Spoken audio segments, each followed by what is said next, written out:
तानाशाही नहीं चलेगी, नहीं चलेगी, नहीं चलेगी। और यदि इस भैंस से, इस बीन बजाने वाले कार्यक्रम से ये गूंगी बहरी अंधी तालिबानी हिटलरशाही सरकार नहीं सुनती है तो अगला कार्यक्रम हम लोग अगला दिन जो महाआंदोलन करेंगे तो गधे पर इनके तस्वीर को बैठाएंगे। अब भैंसों से गधे पर आ गए हैं शिक्षा मंत्री और नीतीश कुमार। यदि नहीं सुनेंगे तो क्या करेंगे, ये हम लोगों की मजबूरी है।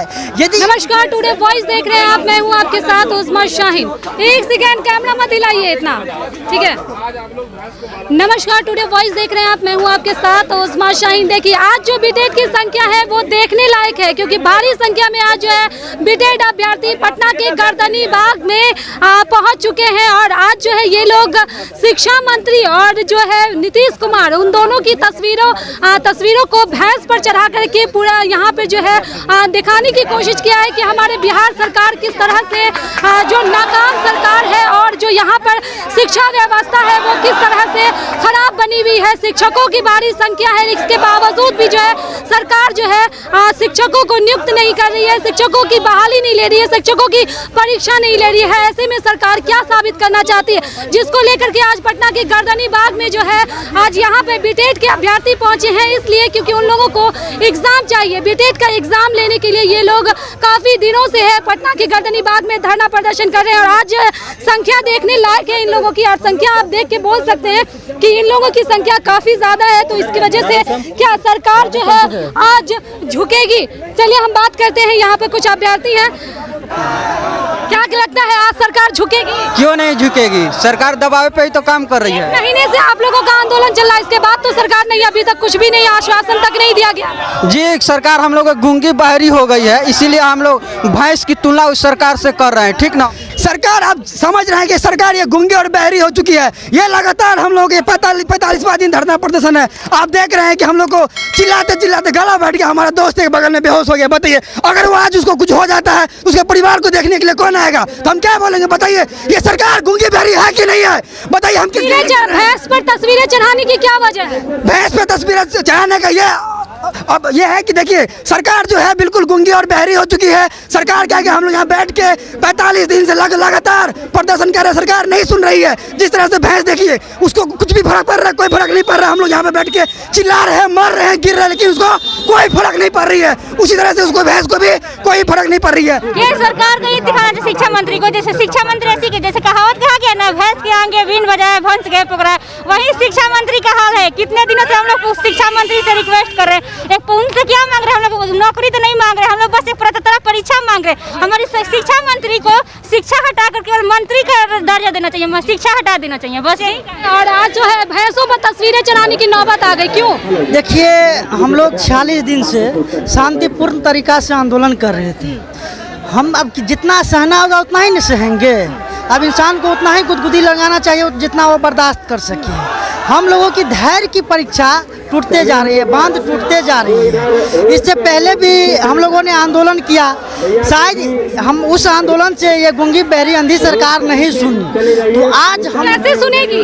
आज हम लोगों ने भैंस वाली कार्यक्रम, भैंस के आगे बींग बजाए, भैंस करे बौराई, वो वाला कार्यक्रम रखे थे। भैंस हो गया, आप जानते हैं कि शिक्षा मंत्री नीतीश कुमार, और बीन हो गया, और हम लोग बजाने का काम किए। और यदि इस भैंस से, इस बीन बजाने वाले कार्यक्रम से ये गूंगी बहरी अंधी तालिबानी हिटलरशाही सरकार नहीं सुनती है तो अगला कार्यक्रम हम लोग अगला दिन जो महाआंदोलन करेंगे तो गधे पर इनके तस्वीर को बैठाएंगे। अब भैंसों से गधे पर आ गए हैं शिक्षा मंत्री और नीतीश कुमार। यदि नहीं सुनेंगे तो क्या करेंगे, ये हम लोगों की मजबूरी है।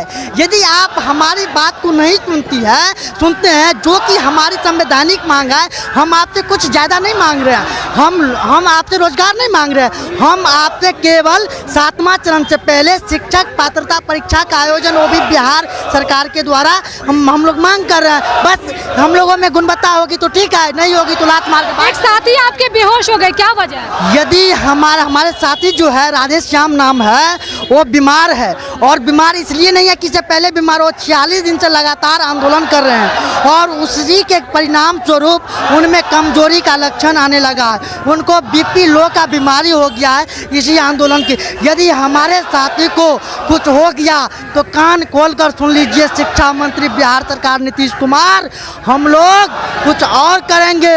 यदि हमारे साथी को और में क्या आता है? अहिंसा, अभी तो हम अहिंसा के रास्ते पर चल रहे हैं, हिंसा के रास्ते पर चल एक शिक्षक होकर आप हिंसा की बात करते हैं, ये शोभा देगा? क्या शोभा का भी जो हम लोग सड़क पर बैठे हुए हैं, क्या सरकार को शोभा देती है?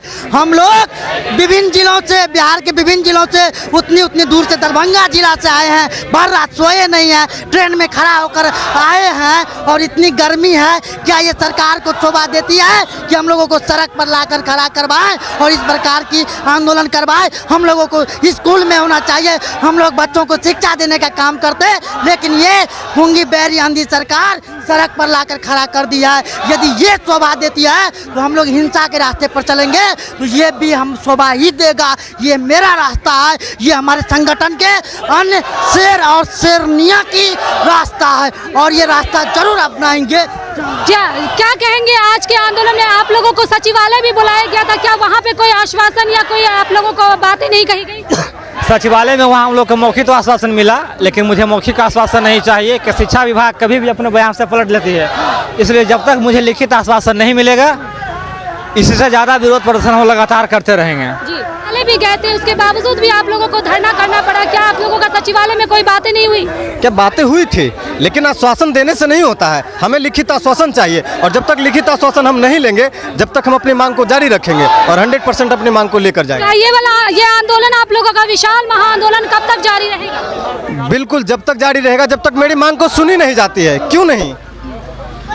मैं बता दूं आपको कि सीटेट वाले भी जो है 1 तारीख से आंदोलन करने वाले हैं। क्या लगता है कि सरकार किसके पक्ष में आएगी, या आप लोगों के पक्ष में या सीटेट वाले? सरकार सीधे संविधान के हिसाब से काम करे। अगर पात्रता परीक्षा नहीं हो तो पात्रता परीक्षा कराना होगा, पक्ष किसी का भी हो, लेकिन हम उनका वैकेंसी भी नहीं रोकना चाहते। हमारा पात्रता परीक्षा करा लीजिए, उनकी वैकेंसी भी कर दीजिए। अभी हाई स्कूल का वैकेंसी कर लीजिए, उसके बाद प्राथमिक का कीजिए।